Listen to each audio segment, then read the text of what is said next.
ಶ್ರೀಮಾತ್ರೇ ನಮಃ ಶ್ರೀ ಗುರುಭ್ಯೋ ನಮಃ. ಎಲ್ಲರಿಗೂ ನಮಸ್ಕಾರ. ರಾಮಾಯಣ ಕಿಷ್ಕಿಂಧ ಕಾಂಡ. ಕಳೆದ ಒಂದು ಸಂಚಿಕೆಯಲ್ಲಿ ರಾಮಚಂದ್ರ ಪ್ರಭು ಒಂದು ವೀರತ್ವವನ್ನು ತಿಳಿದೇ ಇರುವಂಥ ವಾನರವಾಗಿರುವಂಥ ಶಾಖಾಮೃಗವಾಗಿರುವಂಥ ಸುಗ್ರೀವ, ನೀನು ಈ ವೃಕ್ಷಗಳನ್ನು ಹೊಡೆದಾಕು, ಈ ಅಸ್ಥಿಪಂಜರವನ್ನು ನೀನು ಇಷ್ಟು ದೂರ ನಿನ್ನ ಕಾಲಿನಿಂದ ಹೋದೆ ಅನ್ನುವಂಥ ಒಂದು ವೀರಾದಿ ವೀರನಿಗೆ ಪರೀಕ್ಷೆಯನ್ನು ಇಟ್ಟಿರುವಂಥ ಒಂದು ಸಂದರ್ಭ. ಅದನ್ನು ರಾಮಚಂದ್ರಮೂರ್ತಿ ಯಾವುದೇ ಅಹಂಕಾರಕ್ಕೆ ಹೋಗಲಿಲ್ಲ. ನನಗ ಈ ಥರ ಚಿಕ್ಕ ಚಿಕ್ಕ ಪರೀಕ್ಷೆಗಳ ಅಂತಂತಂದು ಅಲ್ಲಿ ಶ್ರೀರಾಮಚಂದ್ರ ಪ್ರಭು ಯಾವುದೇ ಅಹಂಕಾರಕ್ಕೆ ಹೋಗಿಲ್ಲ. ರಾಮ ಯಾವತ್ತೂ ಮನಸ್ಸಿನಲ್ಲಿ ವಿಕಾರವನ್ನು ಹೊಂದೋದಿಲ್ಲ. ಸುಗ್ರೀವ ಹೊಸದಾಗಿ ಪರಿಚಯ ಆಗಿದ್ದಾನೆ, ಇದೆಲ್ಲ ಸರ್ವೇ ಸಾಧಾರಣ ಅಂತ ಹೇಳ್ತಾರೆ. ಒಂದು ಮಿತ್ರ ಧರ್ಮವನ್ನು ಉಳಿಸ್ಕೊಳ್ಳೋ ರೀತಿ ಶ್ರೀರಾಮಚಂದ್ರ ಪ್ರಭು ಪ್ರವರ್ತನೆ ಮಾಡಿದ್ದಾರೆ ಅಂತ ಹೇಳ್ತಾ ಇದ್ದಾರೆ. ಮಿತ್ರ ಏನೋ ನಮ್ಮನಿಗೆ ಅವಮಾನ ಮಾಡಿದ ಥರ ಮಾತನಾಡಿದ್ರೆ ಅವನಿಗೆ ನನ್ನ ಬಗ್ಗೆ ಗೊತ್ತಿಲ್ವಲ್ಲ, ನಮ್ಮ ಸ್ನೇಹ ಇವಾಗೇ ಪ್ರಾರಂಭ ಆಗ್ತಾ ಇದೆಯಲ್ವಾ, ನಮ್ಮ ಸ್ನೇಹ ಉಳಿಬೇಕು ಅಂತಂದರೆ ನಮಗೆ ಅಹಂಕಾರ ಅಡ್ಡ ಬರ್ಕೂಡ್ದು. ಸ್ನೇಹನೇ ಅಲ್ವಾ, ಯಾವುದೇ ಒಂದು ಸಂಬಂಧ ಉಳಿಬೇಕು ಅಂತಂದರೆ ನಮಗೆ ಅಹಂಕಾರ ಅನ್ನುವಂಥದ್ದು ಅಡ್ಡ ಬಂದರೆ ಅಲ್ಲಿ ಸಂಬಂಧ ಅನ್ನುವಂಥದ್ದು ಉಳಿಯೋದಿಲ್ಲ ಅಂತ ರಾಮಾಯಣ ಭಾಳ ಕಡೆ ನಮಗೆ ನಿದರ್ಶನವಾಗಿ ತೋರಿಸ್ಕೊಡುತ್ತೆ. ಆಗ ರಾಮನ ಒಂದು ಬಾಣದ ವೇಗಕ್ಕೆ ಆಶ್ಚರ್ಯಗೊಂಡು ಇಲ್ಲಿ ತನಕ ಶ್ರೀರಾಮನಿಗೆ ಶೇಕ್ ಹ್ಯಾಂಡ್ ಕೊಡ್ತಾ ಇರುವಂತ ಸುಗ್ರೀವ, ಬಾಪ ರಾಮ ಕುತ್ಕೋಬಾ ಅಂತಂತಂದು ಪಕ್ಕದಲ್ಲಿ ತಾನು ಕುತ್ಕೊಂಡು ಮತ್ತೆ ರಾಮನಿಗೆ ಆಸನ ತೋರಿಸಿರುವಂತ ಸುಗ್ರೀವ ಇವಾಗ ತನ್ನ ಆಭರಣಗಳು ಯಾರಿಗೆ ರಾಮನ ಪಾದಕ್ಕೆ ತಾಕುವಂತೆ ನಮಸ್ಕಾರವನ್ನು ಮಾಡ್ತಾರೆ. ಅಲ್ಲಿಂದ ಹೊರಡೋಣಂತೆ. ಇನ್ನೇನು ನಿನ್ನ ಬಾಣಕ್ಕೆ ಇರುವಂಥ ವೇಗಕ್ಕೆ ಇಂದ್ರನ ಶಿರಸ್ಸು ಕೂಡ ಬಿದ್ದುಬಿಡುತ್ತೆ. ನಿನ್ನ ಬಾಣಕ್ಕೆ ಇರುವಂಥದ್ದು ಸಾಮಾನ್ಯವಾಗಿರುವಂಥ ವೇಗ ಅಲ್ಲ, ನೀ ವಾಲಿ ಹತ್ರ ಹೋಗೋಣಂತೆ, ಆತನನ್ನು ಸಂಹಾರ ಮಾಡುವಂತೆ ಅಂತ ಹೋಗ್ತಾ ಇರ್ತಾರೆ. ತಪ್ಪದಲ್ಲೇ ಸುಗ್ರೀವ ಹೊರಡೋಣ ಅಂತಂದು ಎಲ್ಲರೂ ಹೊರಡ್ತಾ ಇರ್ತಾರಂತೆ. ಮೊದಲು ಸುಗ್ರೀವ ವೇಗವಾಗಿ ಹೋಗ್ತಾ ಇರ್ತಾನೆ. ಆತನ ಹಿಂದೆ ರಾಮ, ಲಕ್ಷ್ಮಣ, ಸುಗ್ರೀವ, ಮಂತ್ರಿಗಳಾಗಿರುವಂತಹ ನೀಲ, ಹನುಮಂತ ಮೊದಲಾಗಿರುವಂಥವ್ರು ಹೋಗ್ತಾರಂತೆ. ಮುಂದೆ ಹೋಗಿರುವಂಥ ಸುಗ್ರೀವ ಕಿಷ್ಕಿಂಧ ಪಟ್ಟಣಕ್ಕೆ ಹೋಗ್ತಾನಂತೆ. ಉಳಿದಿರುವಂಥವರೆಲ್ಲರೂ ದಟ್ಟವಾಗಿರುವಂಥ ಮರಗಳ ಒಂದು ಮರೆಯಲ್ಲಿ ಮೇಲಕ್ಕೆ ಕಾಣಿಸ್ತಲೇ ಅಡಗಿ ಕುತ್ಕೊಂಡಿದ್ದಾರಂತೆ. ಒಳಗಡೆ ಹೋಗಿರುವಂಥ ಸುಗ್ರೀವ ಗಟ್ಟಿಯಾಗಿ ಕೂಗಿದಂತೆ, ವಾಲಿ ಹೊರಗಡೆ ಬಾರೋ ಅಂತಂದು ಸುಗ್ರೀವನಿಗೆ ಇಷ್ಟು ಧೈರ್ಯದಿಂದ ಕರೀತಾ ಇದ್ರೆ ವಾಲಿಗೆ ಆಶ್ಚರ್ಯವಾಗ್ಬಿಡ್ತಂತೆ. ಹೊರಗಡೆ ಬಂದ್ಬಿಟ್ಟು, ಏನೋ ಬುದ್ಧಿಹೀನ ಮತ್ತೆ ಬಂದ್ಬಿಟ್ಟಿದ್ಯಾ, ನನ್ನ ಪ್ರತಾಪ ಏನೋ ನೋಡ್ಬೇಕು ಅಂತ ಅನ್ಕೊಳ್ತಾ ಇದೆಯಾ ಅಂತಂತಂದು ಆಗ ವಾಲಿ ತನ್ನ ಮುಷ್ಟಿಯನ್ನು ಬಿಗಿದ್ಬಿಟ್ಟು ಸುಗ್ರೀವನ ಶಿರಸ್ಸಿನ ಮೇಲೆ ಒಂದು ಏಟನ್ನು ಹೊಡಿತದಂಗೆ ಹೊಡ್ತಾನೆ. ಈ ಹೊಡೆತಕ್ಕೆ ಸುಗ್ರೀವನ ನವ ರಂಧ್ರಗಳಿಂದಲೂ ರಕ್ತ ಪ್ರವಾಹವಾಗಿ ಹರಿದ್ಬಿಡುತ್ತಂತೆ. ಸುಗ್ರೀವ ಸ್ವಲ್ಪ ತೇರ್ಕೊಳೋದ್ರೊಳಗೆ ಅಂತಂದ್ರೆ ಸ್ವಲ್ಪ ಪ್ರಜ್ಞೆ ಬರೋದ್ರೊಳಗೆ ವಾಲಿಯನ್ನು ಹೊಡೆಯೋದಕ್ಕೆ ಪ್ರಾರಂಭ ಮಾಡ್ತಾರಂತೆ. ವಾಲಿ ಕೂಡ ಸುಗ್ರೀವನನ್ನು ಹೊಡಿತಾ ಇದ್ದಾರಂತೆ. ಇಬ್ಬರು ಮೊಣಕೈನಿಂದ ಚುಚ್ಕೊಳ್ತಾ ಇದ್ದಾರಂತೆ, ಪಾದದಿಂದ ಹೊಡ್ಕೊಳ್ತಾ ಇದ್ದಾರೆ. ಇಲ್ಲಿ ಹೇಳ್ಬೇಕು ಅಂತಂದ್ರೆ ಅಣ್ಣ ತಮ್ಮಂದಿರಿಬ್ಬರು ಮಲ್ಲ ಯುದ್ಧವನ್ನು ಮಾಡ್ಕೊಳ್ತಾ ಇದ್ದಾರೆ ಅಂತ ನಾವಿಲ್ಲಿ ತಿಳ್ಕೊಬೇಕಾಗುತ್ತೆ. ಶಿರಸ್ಸಿನಿಂದ ಗುದ್ಕೊಳ್ತಾ ಇದ್ದಾರಂತೆ, ಒಬ್ಬರು ಶಿರಸ್ಸಿನಿಂದ ಒಬ್ಬರು ಶಿರಸ್ಸಿಗೆ. ಹೀಗೆ ಸ್ವಲ್ಪ ಹೊತ್ತು ಹೊಡ್ಕೊಂಡ ನಂತರ ಇನ್ನೂ ಬಾಣ ಹಾಕ್ಲಿಲ್ವಲ್ಲ ಅಂತ ರಾಮ ಎಲ್ಲಿದ್ದಾನೆ ಅಂತ ಸುಗ್ರೀವ ಆ ಕಡೆ ಈ ಕಡೆ ನೋಡ್ತಾ ಇದ್ದಾನೆ.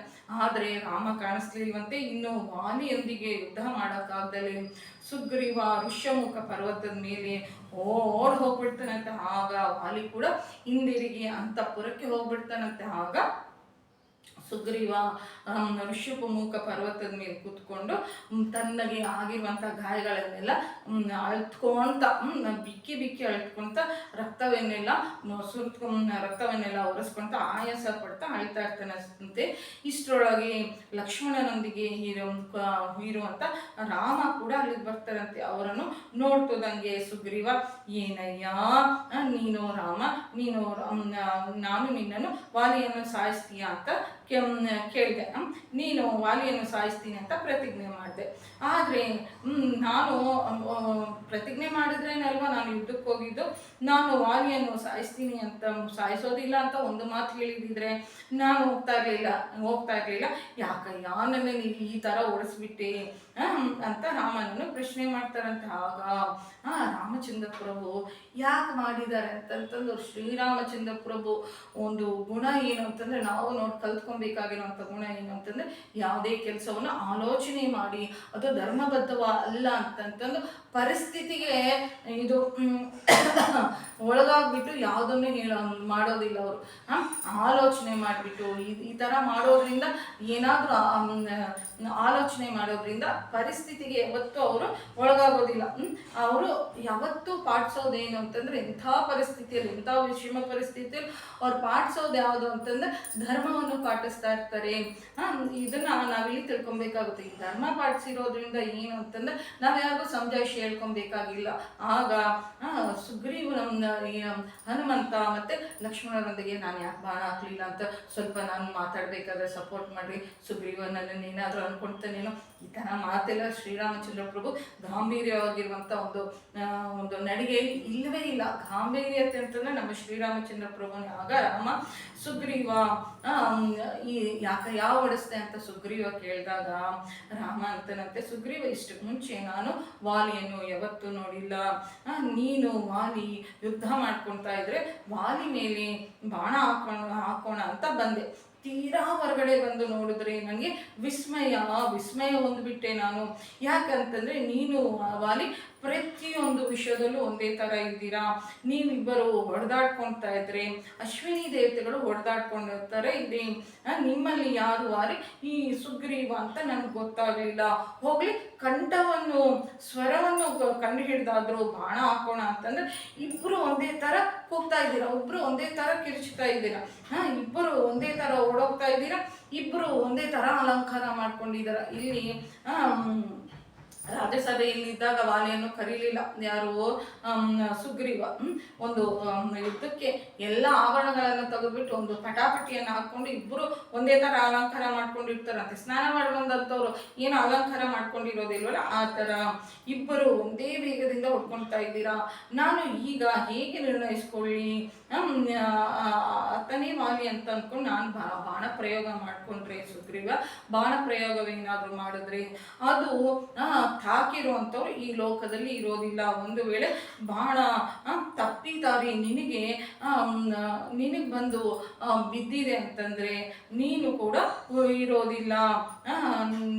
ನೀನು ವಾಲಿಗಿಂತ ಬೇರೆ ಆಗಿ ಗುರ್ತಿಡಿಬೇಕು ಅಂದರೆ ಒಂದು ಲಕ್ಷಣ ಇರಬೇಕು. ಲಕ್ಷ್ಮಣ ಅಲ್ಲಿ ಪುಷ್ಪಿಸಿರುವಂಥ ಗಜಪುಷ್ಪ ಮಾಲೆಗಳು ಒಂದಿದೆ, ನೀನು ಅದನ್ನು ಕಿತ್ಬಿಟ್ಟು ಸುಗ್ರೀವನ ಕಂಠಕ್ಕೆ ಕಟ್ಟು. ಆಗ ದೊಡ್ಡ ದೊಡ್ಡ ಪುಷ್ಪಗಳಿಂದ ವಿರಾಜಿತವಾಗಿರುವಂಥವನು ಸುಗ್ರೀವ ಆಗಿರ್ತಾನೆ. ಇಂತಹ ಮಾಲೆ ಇಲ್ಲದೆ ಇರುವಂಥವನು ವಾಲಿಯಾಗಿರ್ತಾನೆ. ಆಗ ನಾನು ವಾಲಿಯನ್ನು ನಿಗ್ರಹಿಸಬಲ್ಲೆ. ಸುಗ್ರೀವ ಈ ಮಾಲೆಯನ್ನು ಹಾಕ್ಕೊಂಡು ಮತ್ತೆ ನೀನು ಯುದ್ಧಕ್ಕೆ ಹೋಗು ಅಂತಂತಾರಂತೆ. ಆಗ ಇಲ್ಲಿ ಪ್ರಶ್ನಿಸೋದಕ್ಕೆ ಸುಗ್ರೀವನಿಗೆ ಇನ್ನೇನು ಇಲ್ವಲ್ಲ, ಇಲ್ಲಿ ಮಿತ್ರ ಧರ್ಮವನ್ನು ಏನೋ ಒಂದು ಪರಿಸ್ಥಿತಿಗೆ ಈ ಬಾಣ ಹಾಕ್ಲಿಲ್ಲ ಅಂತಂತಂದ್ರೆ ಸುಗ್ರೀವನನ್ನು ಏನಾದ್ರು ನಿಷ್ಠೂರ ಮಾಡ್ಕೊಂಡ್ಬಿಡ್ತಾನೇನೋ, ಒಂದು ಕೆಲಸ ಹೋಗ್ಬಿಡುತ್ತೆ, ಯಾರು ಬಿದ್ರೆ ಅವ್ರಿಗೆ ಬೀಳಿ ಅಂತ ಬಾಣ ಹಾಕಿದಿದ್ರೆ, ಒಂದು ವೇಳೆ ಸುಗ್ರೀವ ಏನಾದರೂ ಮರಣಿಸಿದ್ರೆ ಅಗ್ನಿ ಸಾಕ್ಷಿಯಾಗಿ ಮಿತ್ರತ್ವವನ್ನು ಮಾಡ್ಕೊಂಡಿರೋದ್ರಲ್ಲಿ ಎಲ್ಲಿ ನ್ಯಾಯ ಬರ್ತಾ ಇತ್ತು? ಮಿತ್ರ ಮರಣಿಸಿದಾನೆ ಅಂತಂದ್ರೆ ತಾನು ಧರ್ಮಾತ್ಮನನ್ನು ಸಾಯಿಸಿರುವಂಥ ಒಂದು ಪಾಪದಿಂದ ಶ್ರೀರಾಮಚಂದ್ರ ಪ್ರಭು ಕೂಡ ದೇಹವನ್ನು ಬಿಡಬೇಕಾಗುತ್ತೆ. ಆದರೆ ಇಂತಹ ಪರಿಸ್ಥಿತಿಯಲ್ಲಿ ನಿಶ್ಚಲವಾಗಿ ಆಲೋಚನೆ ಮಾಡುವಂಥ ಒಂದು ನಿಗ್ರಹವಾಗಿರುವಂಥ ಬುದ್ಧಿಶಕ್ತಿ ನಮ್ಮಲ್ಲೂ ಕೂಡ ಇರಬೇಕು. ಅಯ್ಯೋ ಅಲ್ಲಿ ಅಂಥ ಪರಿಸ್ಥಿತಿ ಇದ್ಬಿಡ್ತು, ನನಗೇನು ಮಾಡಬೇಕು ಅಂತ ಅರ್ಥ ಆಗಲಿಲ್ಲ, ಅದಕ್ಕೋಸ್ಕರ ನಾನು ಈ ಥರ ಮಾಡಿದೆ ಅಂತಂತಂದು ಮಾಡಿದ ನಂತರ ಇವತ್ತು ನಾವು ಪಶ್ಚಾತ್ತಾಪ ಪಡೆದೇ ಇರುವಂಥದ್ದು ನಾವು ಕಲ್ತ್ಕೊಬೇಕು. ಇವನ್ನೆಲ್ಲ ನಮಗೆ ಈ ಸೂಕ್ಷ್ಮತೆ ಎಲ್ಲ ಎಲ್ಲಿ ಗೊತ್ತಾಗುತ್ತಪ್ಪ? ವೇದೋಪಬ್ರಹ್ಮಣವಾಗಿರುವಂಥ ರಾಮಾಯಣವನ್ನು ಕೇಳಿದ್ರೆ ಅಲ್ವಾ, ಅದನ್ನು ಪಾರಾಯಣ ಮಾಡಿದ್ರೆ ಅಲ್ವಾ ನಮಗೆ ಸೂಕ್ಷ್ಮತೆ ಗೊತ್ತಾಗೋದು. ನಮಗೆ ಈ ಸೂಕ್ಷ್ಮತೆ ಇಲ್ಲ, ಎಲ್ಲೂ ಗೊತ್ತಾಗ್ತಾ ಇಲ್ಲ. ಕೆಲವಷ್ಟು ನಮ್ಮ ಭಾರತೀಯ ಸಮಾಜ ಏನಾಗ್ಬಿಟ್ಟಿದೆ ಅಂದರೆ ಮೆಕಾಲೆ ಎಜುಕೇಷನ್ ಸಿಸ್ಟಮಿಂದ ಈ ಸೂಕ್ಷ್ಮಗಳು ಯಾವ ಗೊತ್ತಾಗ್ದಲೇ ಆಗ್ಬಿಟ್ಟಿದೆ. ಅಲ್ಲಿ ಪ್ರಪಂಚದಲ್ಲಿ ಇಲ್ಲದೆ ಇರುವಂಥದ್ದೆಲ್ಲ ಇರುತ್ತೆ. ಪ್ರಪಂಚದಲ್ಲಿ ಹೇಗೆ ಬದುಕಬೇಕಪ್ಪ, ಲೌಕಿಕತೆ ಗೊತ್ತಿಲ್ಲ, ಧಾರ್ಮಿಕತೆ ಗೊತ್ತಿಲ್ಲ, ಒಂದು ನೈತಿಕತೆ ಗೊತ್ತಿಲ್ಲ. ಆಗ ಆ ವಿಷಯಕ್ಕೆ ಹೋಗ್ಬಿಟ್ರೆ ನಾನು ಅದೇ ವಿಷಯಕ್ಕೆ ಹೋಗ್ಬಿಡ್ತೀನಿ. ಭಾರತೀಯರು ಹೇಗೆ ಕೆಟ್ಟೋಗಿದ್ದಾರೆ, ಎಂಥ ಭಾರತ ಎಂಥದ್ದಾಗ್ಬಿಟ್ಟಿದೆ ಅಂತಂದು ಕ್ಷಮಿಸಿ ಇದನ್ನು ಪದೇ ಪದೇ ಕೇಳ್ತಾ ಇರ್ತೀನಿ. ಒಂದ್ಸರಿ ಸೀನ್ಕೊಳೋದು ಚಿರಂಜೀವ ಅಂತ ಅನ್ಕೊಳೋದು, ಇದೇ ನನ್ನ ಕತೆ ಆಗ್ಬಿಟ್ಟಿದೆ ಆಯ್ತಾ. ಆಗ ಸುಗ್ರೀವ ಸರಿ ಅಂತಂದು ಹೊರಡ್ತಾರಂತೆ. ಇನ್ನೇನು ಮಾತಾಡಲಿಲ್ಲ, ಮಾಡಿರುವಂಥದ್ದು ಕರೆಕ್ಟ್ ಅಲ್ವಾ. ಹೊಡ್ತ ತಿಂದರೆ ತಿಂದರು, ಆದರೆ ಪ್ರಾಣ ಹೋಗಿದ್ರೆ ಮತ್ತೆ ಬರುತ್ತಾ ಸುಗ್ರೀವನಿಗೆ ಅಲ್ಲ. ಶ್ರೀರಾಮಚಂದ್ರ ಪ್ರಭು ಎಷ್ಟು ನಿಶ್ಚಯವಾಗಿರುವಂಥ ನಿರ್ಣಯಗಳನ್ನು ಒಂದೇ ತಗೊಳ್ತಾರಲ್ವಾ. ಈ ರೀತಿ ನಮಗೆ ಬುದ್ಧಿ ಬರಬೇಕು ಅಂತಂದರೆ ಯಾವ್ದು ಬರಬೇಕು, ರಾಮನಾಮವನ್ನು ಹೇಳಿದರೆ ನಮ್ಮ ಮನಸ್ಸೇ ನಮಗೆ ಗುರುವಾಗುತ್ತೆ ಅಂತ ನನ್ನ ಗುರುಗಳು ಯಾವಾಗಲೂ ಹೇಳ್ತಾ ಇರ್ತಾರೆ. ಆಗ ಸುಗ್ರೀವ ಸರಿ ಅಂತ ಹೊರಡ್ತಾರಂತೆ. ಆತನ ಹಿಂದೆ ರಾಮ, ಲಕ್ಷ್ಮಣ, ಹನುಮಂತ ಮೊದಲಾಗಿರುವಂಥವ್ರು ಹೊರಡ್ತಾರಂತೆ. ಆಗ ಅವ್ರಿಗೆ ಹೋಗ್ತಾ ಇರಬೇಕಾದ್ರೆ ಒಂದು ನದಿಗಳು, ಪರ್ವತಗಳು, ಗಿಡಗಳನ್ನು ನೋಡ್ಕೊಂಡು ಹೋಗ್ತಾ ಇದ್ದಾರಂತೆ. ಆಗ ಅವ್ರಿಗೆ ಪಕ್ಕದಿಂದ ಅಕ್ಷರ ಸಮೂಹದಿಂದ ಅವ್ಯಕ್ತವಾಗಿರುವಂತಹ ಗಂಧರ್ವ ಗಾನ ಒಂದು ಕೇಳಿಸುತ್ತಂತೆ. ಅದು ಸರಿಗಮ ಪದನಿಸ ಹೇಳ್ತಾ ಇದ್ದಾರ, ತಾರಾಸ್ವರದಲ್ಲಿ ಹೇಳ್ತಾ ಇದ್ದಾರ, ಕೆಳಗಿನ ಸ್ವರದಲ್ಲೇ ಹೇಳ್ತಾ ಇದ್ದಾರೋ ಗೊತ್ತಾಗ್ತಾ ಇಲ್ಲ. ಆದ್ರೆ ಸಂಗೀತ ಮಾತ್ರ ಕೇಳಿಸ್ತಾ ಇದೆಯಂತೆ, ಅವ್ಯಕ್ತವಾಗಿರುವಂತ ಗಾನ ಕೇಳಿಸ್ತಾ ಇದೆಯಂತೆ. ಇದನ್ನು ಕೇಳಿದಾಗ ಅವರು ಮನಸ್ಸು ಬಹಳ ಆನಂದ ಹೊಂದುತ್ತಂತೆ. ಅಲ್ಲಿ ಇರುವಂತಹ ಗಿಡಗಳಿಗೆ ಪಾರಿವಾಳ ಬಣ್ಣದ ಹೊಗೆ ಸುತ್ತಕೊಂಡು ಇದೆಯಂತೆ. ಆಗ ರಾಮ ಇವನವೇನು ಅಂತ ಸುಗ್ರೀವನನ್ನು ಕೇಳಿದಾಗ ಸುಗ್ರೀವ ನಿಲ್ದಲೆ ಮುಂದಕ್ಕೆ ಹೋಗ್ತಾ ನಡ್ಕೊಂತಾನೆ ಮಾತಾಡ್ಕೊಂಡು ಹೋಗ್ತಾರಲ್ವ. ಹಾಗೆ ಸುಗ್ರೀವ ರಾಮ ಇಲ್ಲಿ 7 ಜನರು ಅನ್ನೋಂಥವ್ರು 7 ಜನ ಋಷಿಗಳು ಇರ್ತಾ ಇದ್ರು. ಅವರು ತಲೆ ಕೆಳಗಾಗಿಟ್ಬಿಟ್ಟು ಕಾಲು ಮೇಲಕ್ಕಿಟ್ಬಿಟ್ಟು 700 ವರ್ಷಗಳು ತಪಸ್ಸನ್ನು ಮಾಡಿದರೆ. ಹೀಗೆ 700 ವರ್ಷ ತಪಸ್ಸನ್ನು ಮಾಡಿ ಪ್ರತಿ 7 ರಾತ್ರಿಗೊಮ್ಮೆ ಗಾಳಿಯನ್ನು ತಿಂತಾ ಇದ್ರು. ಇವರು ತಪಸ್ಸಿಗೆ ಇಂದ್ರ ಆಶ್ಚರ್ಯಗೊಂಡ್ಬಿಟ್ಟು ಸಶರೀರವಾಗಿ ಸ್ವರ್ಗಲೋಕಕ್ಕೆ ಕರ್ಕೊಂಡು ಹೋಗೋಣ ಅಂತ ಹೋದ್ರು. ಅವರು ಕರ್ಕೊಂಡು ಹೋಗಿದ್ದಾರೆ. ಅವರ ತಪಶಕ್ತಿ ಇವಾಗಲೂ ಈ ವನದಲ್ಲಿ ಇದೆ. ಇದರಿಂದ ಕ್ರೂರ ಮೃಗಗಳು ಈ ವನದಲ್ಲಿ ಹೋಗೋದಿಲ್ಲ, ಹೋದ್ರೂ ತಿರುಗಿ ಬರೋದಿಲ್ಲ. ಯಾಕೆ ಅಂತಂದ್ರೆ ಆ ಕ್ರೂರ ಮೃಗಗಳೇನು ಅಂತಂತಂದ್ರೆ ಒಂದು ನೋಡ್ಬಿಟ್ರೆ ತಿನ್ಬೇಕು ಅಂತ ಅನ್ಸುತ್ತೆ. ಆ ಕ್ರೂರ ಮೃಗಗಳು ಹೋದ್ರೂ ಅಲ್ಲಿ ಹೋಗ್ಬಿಟ್ಟು ತಪಸ್ಸನ್ನು ಮಾಡ್ಕೊಂಡು ಕೂತ್ಕೊಂಡಂತೆ.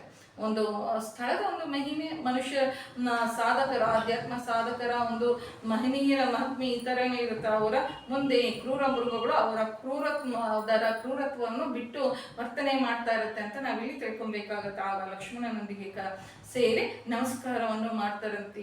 ಆಗ ಲಕ್ಷ್ಮಣನೊಂದಿಗೆ ಸೇರಿ ರಾಮ 7 ಜನರ ಆಶ್ರಮದ ಕಡೆ ತಿರುಗಿ ನಮಸ್ಕಾರ ಮಾಡ್ತದಂಗೆ ಅವರು ನಮಸ್ಕಾರ ಮಾಡ್ತದಂಗೆ ಅವರ ಮನಸ್ಸಿನಲ್ಲಿ ಏನೋ ದೊಡ್ಡದಾಗಿರುವಂಥ ಬಹಳ ಶಕ್ತಿಶಾಲಿಯಾಗಿರುವಂಥ ಉತ್ಸಾಹ ಹುಟ್ಟುತ್ತಂತೆ.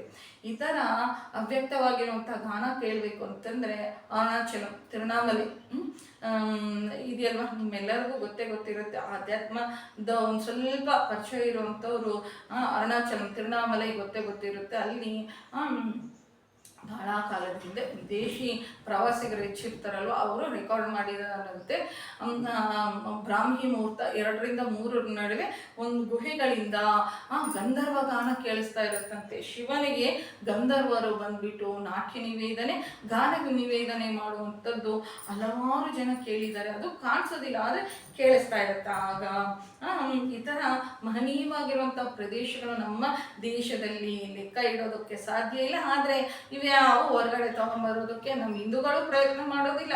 ನಮ್ಮ ಪ್ರಿಂಟ್ ಮೀಡಿಯಾ, ಪೇಪರ್ ಮೀಡಿಯಾ ಆಗಲಿ, ವಿಜುವಲ್ ಮೀಡಿಯಾ ಆಗಲಿ, ಆಡಿಯೋ ಮೀಡಿಯಾ ಆಗಲಿ ಯಾವುದು ಪ್ರಯತ್ನ ಪಡೋದಿಲ್ಲಪ್ಪ. ನಮ್ಗೆ ಯಾಕಪ್ಪ, ನನಗೆ ಸನಾತನ ಧರ್ಮದಲ್ಲಿ ಇಷ್ಟು ಗ್ರೇಟ್ ಆಗಿರೋ ನಮ್ಗೆ ಯಾವುದು ಬೇಕಾಗಿಲ್ಲ. ನಮ್ಗೆ ಎಷ್ಟೊತ್ತಿದ್ರೂ ಸಿನಿಮಾಗಳು, ಸೀರಿಯಲ್ಗಳು ಮತ್ತು ಕ್ರಿಕೆಟ್ ಇದಷ್ಟೇ ಬೇಕಾಗುತ್ತೆ. ಇವನ್ನೇನೆ ನಮ್ಗೆ ತಗೊಂಡು ನಾವೇನು ಮಾಡ್ತೀವಿ, ಅವನ್ನೇನಾದ್ರು ಉದ್ಧಾರ ಮಾಡ್ತಾವ, ನಮ್ಮನ್ನು ಉದ್ಧಾರ ಮಾಡೋದು ಬೇರೆನೇ ಇದೆಯಲ್ವ ಅಂತಂತಂದು ನಾವು ಭ್ರಮೆಯಲ್ಲಿರ್ತೀವಿ. ಆದರೆ ಇಂತಹ ಮಹನೀಯವಾಗಿರುವಂಥ ಪುಣ್ಯಭೂಮಿಯಲ್ಲಿ ಹುಟ್ಟುಬಿಟ್ಟು ನಾವಂಥ ಪ್ರದೇಶಗಳ ಬಗ್ಗೆ ತಿಳ್ಕೊಂಡಿದ್ರೆ ಹೇಗ್ರಿ ಅಲ್ವಾ. ಈ ತಿರುವಣ್ಣಾಮಲೆಯಲ್ಲಿ ಸಿದ್ಧರು ಅದೆಷ್ಟು 1000 ವರ್ಷದ ಸಿದ್ಧರು ಇರ್ತಾರೆ ಅಂತಂತಂದು ಹೇಳಿದ್ರೆ ಅದು ಅರುಣಾಚಲ ಮಹಾತ್ಮೆ ಆಗ್ಬಿಡುತ್ತೆ. ಇಲ್ಲಿಗೆ ಸಾಕು ಮಾಡ್ತಾ ಇದ್ದೀನಿ. ಆಗ ಅವರೆಲ್ಲರೂ ವಿಶ್ವವಿಂದರಿಗೆ ಸೇರಿಕೊಂಡು ಸುಗ್ರೀವ ಗಟ್ಟಿಯಾಗಿ ತೊಡೆಯನ್ನು ಹೊಡಿತಾ ಕೇಕೆಗಳನ್ನು ಹಾಕ್ತಾ ವಾಲಿಯನ್ನು ಕರೀತಾರಂತೆ. ಆಗ ವಾಲಿ ಬೇಗ ಬೇಗ ಹೊರಗಡೆ ಬರ್ತಾ ಇರಬೇಕಾದ್ರೆ ಆತನ ಹೆಂಡತಿ ಆಗಿರುವಂಥ ತಾರ ಸುಷೇಣನ ಮಗಳು ನಿಲ್ಲಿಸ್ಬಿಟ್ಟು, ಯಾಕೆಯಾ ಇಷ್ಟು ಆತುರವಾಗಿ ಹೋಗ್ತಾ ಇದೆಯಾ? ಈಗಲೇ 1 ಗಂಟೆ ಕೆಳಗೇನೆ ಬಂದಿದ್ನಲ್ವಾ? ಒಂದೇ ಒಂದು ಅರ್ಧ ಗಂಟೆ ಇಲ್ಲ ಅಂದ್ರೆ ಒಂದು ಗಂಟೆ ಕೆಳಗೆ ಸುಗ್ರೀವ ಬಂದಿದ್ನಲ್ಲ, ನವರಂಧ್ರಗಳಿಂದ ರಕ್ತ ಸುರಿಯೋ ಥರ ನೀನು ಹೊಡೆದರೆ ದಿಕ್ಕುಗಳನ್ನು ಹಿಡಿದು ಹೋಗ್ಬಿಟ್ಟಿದ್ದಾನೆ. ನೀನು ಮನೆಗೆ ಬಂದು ಎಷ್ಟೊತ್ತು ಆಗಲಿಲ್ಲ, ಸುಗ್ರೀವ ಬಂದ್ಬಿಟ್ಟು ಮತ್ತೆ ನಿನ್ನನ್ನು ಯುದ್ಧಕ್ಕೆ ಬಾ ಅಂತ ಇದ್ದಾನೆ, ನಿನ್ಗೆ ಅನುಮಾನ ಬರ್ತಾ ಇಲ್ವಾ ಅಂತ ಕೇಳ್ತಾರಂತೆ. ಏನು ಮಾತಪ್ಪ ಈ ತಾಯಿದು? ಸುಗ್ರೀವ ಮತ್ತೆ ಬಂದ್ಬಿಟ್ಟು ವಾಲಿ ಯುದ್ಧಪ್ಪ ಅಂತ ಇದ್ರೆ ನಿನಗೆ ಶಂಕೆ ಆಗ್ತಾ ಇಲ್ವಾ? ಸುಗ್ರೀವ ನಿನ್ನನ್ನು ಆ ಕರೆಯೋದಕ್ಕೂ ಈ ಕರೆಯೋದಕ್ಕೂ ವ್ಯತ್ಯಾಸ ನಿನಗೆ ಕಾಣಿಸ್ತಾ ಇಲ್ವಾ? ಬಹಳ ಧೈರ್ಯದಿಂದ ಕರೀತಾ ಇದ್ದಾನೆ. ನಿನ್ನಿಂದ ಹೊಡೆತವನ್ನು ತಿಂದಿರುವಂತಹ ಬಲಹೀನತೆ ಎಲ್ಲೂ ಕಾಣಿಸ್ತಾ ಇಲ್ಲ. ಆ ಸ್ವರದಲ್ಲಿ ಒಂದು ಧೈರ್ಯ, ಒಂದು ಗರ್ವ ಕಾಣಿಸ್ತಾ ಇದೆ. ಸುಗ್ರೀವನ ಹಿಂದೆ ಯಾರೋ ಸಹಾಯಕ್ಕಿದ್ದಾರೆ. ನೀನು ಸುಗ್ರೀವನೊಂದಿಗೆ ಯುದ್ಧ ಮಾಡಬೇಕಾದ್ರೆ ಯುದ್ಧ ಮಾಡಬೇಕಾದ್ರೆ ಬೇರೊಬ್ಬರಿಂದ ನಿನಗೆ ಅಪಾಯ ಹೊಂಚಿ ಇದೆ. ಸುಗ್ರೀವನಿಗೆ ಸ್ನೇಹ ಮಾಡೋದ್ರಲ್ಲಿ ಒಳ್ಳೆಯ ಒಂದು ಆತ ಬಹಳ ಬುದ್ಧಿವಂತನಾಗಿರ್ತಾನೆ. ನಾನು ಗೂಢಚಾರಿಗಳಿಂದ ಅಂಗದರಿಂದ ಅಂತಂದ್ರೆ ಇಲ್ಲಿ ವಾಲಿಯನ್ನು ವಿಮರ್ಶನೆ ಮಾಡ್ತಾ ಇದ್ದಾರೆ. ನೀನು ಬರೀ ನಿನ್ನ ಯಾವ್ದನ್ನ ಬಲವನ್ನೇ ಮಾತ್ರ ನಂಬ್ಕೊಂಡಿರ್ತೀಯ, ಆದ್ರೆ ಸುಗ್ರೀವ ಬುದ್ಧಿಬಲವನ್ನು ನಂಬ್ಕೊಂತಾನೆ, ನಿನ್ನಂತ ಪೆದ್ದನಲ್ಲ ಅಂತ ಹೇಳ್ತಾ ಇದ್ದಾರೆ ಇಲ್ಲಿ ಪರೋಕ್ಷವಾಗಿ ಗಂಡನಿಗೆ ತಾರ. ಆಗ ಅಂಗದನಿಂದ ಗೂಢಚಾರಿಗಳಿಂದ ಅಂಗದ ವಾಲಿ ಮತ್ತು ತಾರರ ಕುಮಾರ ಅಂಗದನಿಂದ ತಿಳ್ಕೊಂಡಿರುವಂತ ವಿಷಯ ಏನಂದ್ರೆ, ಇಕ್ಷ್ವಾಕು ವಂಶದಲ್ಲಿ ಜನ್ಮಿಸಿರುವಂತಹ ಅಪಾರ ಶೌರ್ಯವಿರುವಂತ ದಶರಥನ ಮಗನಾಗಿರುವಂತ ರಾಮಲಕ್ಷ್ಮಣರೊಂದಿಗೆ ಇವತ್ತು ಸುಗ್ರೀವ ಸ್ನೇಹ ಮಾಡ್ಕೊಂಡಿದ್ದಾನೆ. ನೀನು ನಿನ್ನ ಬಲವನ್ನು ನಂಬ್ಕೊಂಡಿದ್ಯಾ, ಆದ್ರೆ ಸುಗ್ರೀವ ಬುದ್ಧಿಬಲದ ಬಗ್ಗೆ ಆಲೋಚನೆ ಮಾಡಿಲ್ಲ ಅಂತ ಹೇಳ್ತಾರಂತೆ. ಸುಗ್ರೀವ ನಿನ್ನ ತಮ್ಮ ಎನ್ನುವಂತ ವಿಷಯವನ್ನು ಮರ್ತು ಹೋಗ್ಬೇಡ. ನಿನ್ನ ತಮ್ಮನ ಹೆಂಡತಿಯನ್ನು ನಿನ್ನ ಹೆಂಡತಿಯಾಗಿ ಅನುಭವಿಸ್ತಾ ಇದೆಯಾ. ನಿನ್ನ ತಮ್ಮ ಪಕ್ಕದಲ್ಲಿ ಇಟ್ಕೊಳ್ಳೋದನ್ನ ಬಿಟ್ಬಿಟ್ಟು ಶತ್ರುತ್ವವನ್ನು ಬೆಳೆಸ್ಕೊಳ್ತಾ ಇದೆಯಾ. ನಿಮ್ಮಿಬ್ಬರ ಮಧ್ಯದಲ್ಲಿ 3ನೇ ವ್ಯಕ್ತಿ ಬರಬೇಕಾಗಿರುವಂತ ಅವಶ್ಯಕತೆ ಏನಿದೆ? ಇದು ನಮ್ಮ ಮನೆಯ ಸಮಸ್ಯೆ. ನನ್ನ ಮಾತನ್ನು ಕೇಳಿಬಿಟ್ಟು ಸುಗ್ರೀವನನ್ನು ಆಹ್ವಾನಿಸಿ ಯವ್ವರಾಜ್ಯ ಪಟ್ಟಾಭಿಷೇಕ ಮಾಡು, ಆಗ ನಿನಗೆ ಬಲ ಬೆಳೆಯುತ್ತೆ. ಇವತ್ತು ನಿನ್ನ ತಮ್ಮ ರಾಮನ ನೆರಳಿನಲ್ಲಿ ಇದ್ದಾನೆ. ರಾಮನಂತೆ ನೆರಳನ್ನು ಕೊಡುವಂತ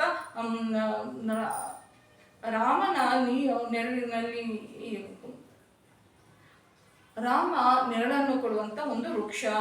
ಇಂತಹ ವೃಕ್ಷ ಮತ್ತೊಂದು ಪ್ರಪಂಚದಲ್ಲಿ ಇಲ್ಲ ಅಂತ ಹೇಳ್ತಾರಂತೆ. ಅಂದ್ರೆ ಇಲ್ಲಿ ತಾರೆ ಮಾತು ಎಷ್ಟು ಅದ್ಭುತವಾಗಿ ಇದೆಯಲ್ವಾ ನೋಡ್ರಿ. ನಾನು ರಾಮಾಯಣ ಪ್ರಾರಂಭದಲ್ಲೇ ಹೇಳಿದ್ದೆ, ರಾಮಾಯಣದಲ್ಲಿ 3 ಜನ ಹೆಣ್ಣು ಮಕ್ಕಳ ಮಾತನ್ನು ನಾವು ಯಾವಾಗಲೂ ನೆನ್ಪಿಟ್ಕೊಂಡಿರ್ಬೇಕು. ಕೆಂಪಸಿರ ಅಕ್ಷರದಲ್ಲಿ ನೆನ್ಪಿಟ್ಕೊಂಡಿರ್ಬೇಕು. ಅದು ಎಂಥ ಪರಿಸ್ಥಿತಿಯಲ್ಲಿ, ವಿಷಮ ಪರಿಸ್ಥಿತಿಯಲ್ಲಿ ಕರೆಕ್ಟಾಗಿ ಆಲೋಚನೆ ಮಾಡಿ ಹೇಳ್ತಾರೆ. ಒಂದು ಲಕ್ಷ್ಮಣ ಮತ್ತು ಶತ್ರುಘ್ನರ ತಾಯಿಯಾಗಿರುವಂತ ಸುಮಿತ್ರಾ ಮಾತೆ, ನಂತರ ವಾಲಿಯ ಹೆಂಡತಿ ಆಗಿರುವಂತಹ ತಾರ, ನಂತರ ರಾವಣನ ಧರ್ಮ ಪತ್ನಿಯಾಗಿರುವಂತ ಮಂಡೋದರಿ. ಇವರು ಬಹಳ ಮಾತನಾಡಿದ್ರೆ ಬಹಳ ಕರೆಕ್ಟಾಗಿ ಮಾತನಾಡ್ತಾ ಇರ್ತಾರೆ. ಏನು ಅಷ್ಟು ಕರೆಕ್ಟಾಗಿ ಏನು ಮಾತನಾಡಿದ್ರು ಅಂತಂತಂದ್ರೆ ನೋಡ್ರಿ, ಕೆಲವು ಕೋಟಿ ಜನ್ಮದ ಪುಣ್ಯ ಇದ್ರೆ ಮಾತ್ರನೇ ಭಗವಂತನಿಗೆ ಸಂಬಂಧಿಸಿರುವಂಥ ಆರಾಧಕರು ಭಕ್ತರ ಬಗ್ಗೆ ನಮಗೆ ಅದನ್ನು ಗುರುತು ಹಿಡಿಯೋದಕ್ಕಾಗುತ್ತೆ. ಇಲ್ಲಿ ತಾರ ಒಂದು ಹೇಳ್ತಾ ಇದ್ದಾರೆ, ನೋಡು ನಿನ್ನ ಬುದ್ಧಿಬಲವನ್ನು, ನಿನ್ನ ದೈಹಿಕವಾಗಿರುವಂಥ ಶಕ್ತಿಯನ್ನು ನಂಬ್ಕೊಂಡಿದ್ಯಾ, ಆದರೆ ಸುಗ್ರೀವ ನಿನ್ನ ಬುದ್ಧಿಬಲವನ್ನು ನಂಬ್ಕೊಂಡಿದ್ದಾನೆ. ಇನ್ನೊಂದು ಮಾತು ಹೇಳ್ತಾರೆ, ರಾಮ ಏನು ನೆರಳನ್ನು ಕೊಡುವಂಥ ಒಂದು ವೃಕ್ಷ ಅಂತ ವೃಕ್ಷ ಇನ್ನೊಂದಿಲ್ಲ ಅಂತ ಹೇಳ್ತಾರೆ. ಅಂತಂದರೆ ಸಾಕ್ಷಾತ್ತು ಆತ ಶ್ರೀ ಮಹಾವಿಷ್ಣು, ಆತನ ಪೌರುಷ ಪರಾಕ್ರಮಗಳು ಏನು ಅಂತಂತಂದು ತಾರೆ ಎಷ್ಟು ವಿವರವಾಗಿ ಹೇಳ್ತಾ ಇದ್ದಾಳಲ್ಲ. ಇದು ಅರ್ಥ ಮಾಡ್ಕೊಂಡ್ಲಿಲ್ಲ ಅಂತಂದರೆ ಕಾಲ ವಿನಾಶ ಕಾಲೇ ವಿಪರೀತ ಬುದ್ಧಿ, ಇಷ್ಟು ವಿವರವಾಗಿ ಹೇಳ್ತಾ ಇದ್ದಾರೆ ಅಂತಂತಂದರೆ ಇವಾಗ ತಾರ ಹೇಳಿರುವಂಥ ಮಾತಿಗೆ ಒಂದು 10 ನಿಮಿಷ ಯಾರಾದರೂ ಗೂಢಚಾರಿಗಳನ್ನ ಕಳಿಸ್ಬಿಟ್ಟು ತಾರ ಏನೋ ಹೇಳ್ತಾ ಇದ್ದಾಳೆ, ಯಾರೋ ಬಂದಿದ್ದಾರಂತೆ, ಇದು ನಿಜಾನ ಇಲ್ವಾ ಅಂತ ತಿಳ್ಕೊಂಡ್ಬಿಟ್ಟು ಏನೋ ಸುಗ್ರೀವನ್ನ ಕರೆಸ್ಬಿಟ್ಟು ಏನೋ ಅಪಾರ್ಥ ಆಗ್ಬಿಟ್ಟಿದೆ ಕಣಪ್ಪ, ನಾನು ನೀನು ಒಂದೇ ಹೊಟ್ಟೆಯಲ್ಲಿ ಹುಟ್ಟಿರುವಂಥವ್ರು, ನೀನು ರಾಜ್ಯವನ್ನು ಆಳುವಂತ ಆಳ್ವಿಕೆ ಮಾಡುವಂತೆ ಬಾ, ನಾನು ತಪ್ಪು ಮಾಡಿದ್ದೀನಿ ಅಂತಂತಂದು ಸುಗ್ರೀವನನ್ನು ಕರೆದು ಮಾತನಾಡಿದ್ರೆ ಇವತ್ತು ರಾಮಾಯಣ ಇನ್ನೊಂದು ಥರ ಆಗ್ತಾ ಇತ್ತು ಅಲ್ವಾ. ಆದರೆ ಇಲ್ಲಿ ಆಕೆ ಶ್ರೀ ಮಹಾವಿಷ್ಣು ಬಗ್ಗೆ ಹೇಳ್ತಾಳೆ. ಮತ್ತೊಂದು ವಿಷಯ, ಅಣ್ಣ ತಮ್ಮಂದರ ಮಧ್ಯೆ ಯಾಕೆ ಚಿಕ್ಕ ವಿಷಯಗಳೇ ಏನು ಜಗಳ ಆಡ್ಬಿಟ್ಟು ಅವರ ರಕ್ತ ಸಂಬಂಧ ಅನ್ನುವಂಥದ್ದು ಎಲ್ಲಿ ಬೇಕಾದರೂ ಯಾರು ಬೇಕಾದರೂ ಸಿಗ್ತಾರಪ್ಪ, ಎಷ್ಟು ಜನ ಹೆಂಡತಿಯರು ಬೇಕಾದರೂ ಸಿಗ್ತಾರೆ, ಎಷ್ಟು ಜನ ಸ್ನೇಹಿತರಾದರೂ ಸಿಗ್ತಾರೆ. ಆದರೆ ತಂದೆ ತಾಯಿ ಹೊರಡುಟ್ಟಂಥವ್ರು ಆ ಜನ್ಮಕ್ಕೆ ಅವರೊಬ್ಬರೇ ಅಂತ ನಾವಿಲ್ಲಿ ತಿಳ್ಕೊಬೇಕಾಗತ್ತೆ. ಆಯಿತಾ, ಅದು ನಾವು ನಿರ್ಣಯಿಸಿರೋದಲ್ಲ. ಎಲ್ಲಿ ಪ್ರಪಂಚದಲ್ಲಿ ಎಲ್ಲೋದ್ರೂ ಹೊರಹುಟ್ಟದಂಥವ್ರು ಹೆತ್ತಂಥವ್ರು ಎಲ್ಲೂ ಸಿಗೋದಿಲ್ಲ. ಇದು ಭಗವಂತನ ಒಂದು ನಿರ್ಣಯದಿಂದ. ಅದಕ್ಕೋಸ್ಕರನೇ ನಮ್ಮ ಆಕೆ ಇನ್ನೊಂದು ವಿಷಯ ಏನು ಹೇಳ್ತಾ ಇದ್ರೆ, ನಮ್ಮ ಮನೆಯ ಜಗಳದಲ್ಲಿ 3ನೇ ವ್ಯಕ್ತಿಯ ಪ್ರವೇಶವನ್ನು ಮಾಡಿಸ್ಕೋಬೇಡ. ಇಬ್ಬರು ಜಗಳ 3ನೇವರಿಗೆ ಲಾಭ ಅಂತಂತಾರೆ. ಇಲ್ಲಿ ಧರ್ಮಾತ್ಮನಾಗಿರುವಂಥ ರಾಮನ ಬಗ್ಗೆ ನಾನು ಹೇಳ್ತಾ ಇಲ್ಲ, ಆದರೆ ಇವರಿಬ್ಬರು ಸಹ್ಯವಾಗಿದ್ದಿದ್ರೆ ಶ್ರೀರಾಮಚಂದ್ರ ಪ್ರಭು ಮಧ್ಯ ಪ್ರವೇಶ ಮಾಡಬೇಕಾಗಿರುವಂಥದ್ದು ವಿಷಯ ಏನಿತ್ತು. ಅದಕ್ಕೋಸ್ಕರನೇ ನಮ್ಮ ಮನೆಯ ಸಮಸ್ಯೆಯನ್ನು ಭಗವಂತ ಬಾಯಿ ಕೊಟ್ಟಿದ್ದಾನಲ್ಲ, ಅದಕ್ಕೆ ದೊಡ್ಡ ನಮ್ಗೆ ಯಾವ ಪ್ರಾಣಿಗೂ ಇಲ್ಲದೆ ಇರುವಂಥ ಸವಲತ್ತು ಏನು, ಬಾಯಿ ಕೊಟ್ಟಿದ್ದಾನಲ್ವ, ಮಾತು ಕೊಟ್ಟಿದ್ದಾನಲ್ವ. ಆ ಮಾತಿನಿಂದ ಪರಿಹಾರ ಆಗದೆ ಇರುವಂಥ ಸಮಸ್ಯೆ ಏನಾದರೂ ಈ ಪ್ರಪಂಚದಲ್ಲಿ ಇದೆಯಾ? ನಮ್ಮ ಮನೆಗಳಲ್ಲಿ ಚಿಕ್ಕ ಅಪಾರ್ಥಗಳು ಬರ್ತಾ ಇರ್ತವೆ. ಅದನ್ನು ಅಹಂಕಾರ ಬಿಟ್ಬಿಟ್ಟು ಅಲ್ಲಿಗಲ್ಲೇ ನಾವು ಪರಿಷ್ಕಾರ ಮಾಡ್ಕೊಂಡ್ಬಿಟ್ರೆ, ಒಗ್ಗಟ್ಟಿನಿಂದ ನಮ್ಮ ಕುಟುಂಬ ಇದ್ದರೆ ಬೇರೆಯವರು ನಮ್ಮನ್ನು ಉಪಯೋಗ ಮಾಡ್ಕೊಳೋದಕ್ಕೆ ಅವಕಾಶ ಇರೋದಿಲ್ಲ ಅಂತ ನಾನಿಲ್ಲಿ ಹೇಳ್ತಾ ಇದ್ದೀನಿ. ತಾರಾ ಮಾತು ಅದ್ಭುತವಾಗಿರುವಂಥ ಮಾತಲ್ಲ, ಇನ್ನೂ ಆ ತಾಯಿ ಅದ್ಭುತವಾಗಿರುವಂಥ ಮಾತುಗಳನ್ನು ಹೇಳ್ತಾರೆ. ಈ ಕಿಷ್ಕಿಂಧಾಕಾಂಡದಲ್ಲಿ ಇಂತಹ ಪ್ರಾಬ್ಧಳ ಆಕೆ ಯಾರ ಮೊಮ್ಮಗಳು ಅಂತಂದರೆ ಸುಷೇನ ಬ್ರಹ್ಮದೇವರ ಮಗ. ಆ ಬ್ರಹ್ಮದೇವರ ಒಂದು ವರದಿಂದ ಹುಟ್ಟಿರುವಂಥವಳೆ ಯಾರು, ಈ ತಾರಾ ಪಂಚಕನ್ಯೆಯರಲ್ಲಿ ಒಬ್ಬಳಾಗಿರುವಂಥ ತಾರೆಗೆ ನಮಸ್ಕಾರವನ್ನು ಮಾಡ್ಕೊಳ್ತ ತಾರಾ ಮಾತನ್ನ ಕೇಳದೇ ಇರುವಂಥ ವಾಲಿ ಮುಂದೆ ಎಂತಹ ಪರಿಸ್ಥಿತಿಯನ್ನು ಹೊಂದಿದ್ದಾನೆ ಅಂತ ಮುಂದಿನ ಒಂದು ಸಂಚಿಕೆಯಲ್ಲಿ ಭಗವಂತನ ಅನುಗ್ರಹ ಇದ್ರೆ ನಾನು ತಮ್ಮ ಹತ್ರ ಎಲ್ಲ ಮನವಿ ಮಾಡ್ತೀನಿ ಅಂತ ಹೇಳ್ತಾ, ಜೈ ಶ್ರೀರಾಮ್, ಸದ್ಗುರುನಾಥ್ ಮಹಾರಾಜ್ ಕಿ ಜೈ. ನಮ್ಮ ಚಾನಲ್ ಇಷ್ಟ ಆಗಿದ್ರೆ ಸಬ್ಸ್ಕ್ರೈಬ್ ಮಾಡ್ಕೊಳ್ರಿ, ಶೇರ್ ಮಾಡಿ ಹಾಗೂ ಲೈಕ್ ಮಾಡಿ. ಜೈ ಶ್ರೀರಾಮ್.